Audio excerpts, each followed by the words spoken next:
Now, since the league instituted an 82-game schedule, that was back in 1968, the fewest regular season games played were 50 games in '99 due to the lockout, and 66 games in 2012 for the same reason.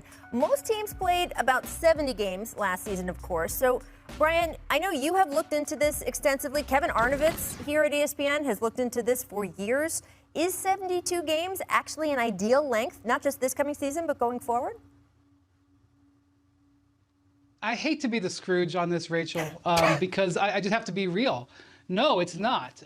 Maybe 2 years ago when the cash was flying in and everybody was flush, but 72 games means 10 less games, 10 less game checks, 5 less home games for each of these teams.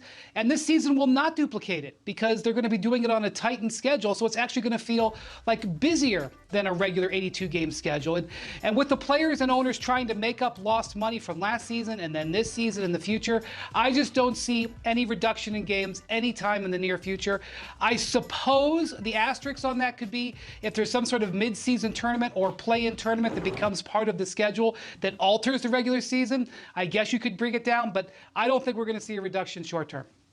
See, I'm totally into this, Rachel. I'm going to go on the flip side of this. I think that moving forward, we should absolutely be thinking about this for the reasons that Brian outlined. The mid-season tournament, that's something you can sell. There are TV rights that are involved with that. By the way, you could also sell the TV rights to the play-in game for the tournament, for the NBA playoffs, right? So I think all those things can be on the table. You can find ways to potentially make up for lost games with TV revenue or additional TV revenue. I mean, it will be interesting, right? Some of the people who've been pushing for less games, Brian, right, have said, hey, you could just charge a little bit more per game, right? Except you're not getting ticket revenue either way this year anyway.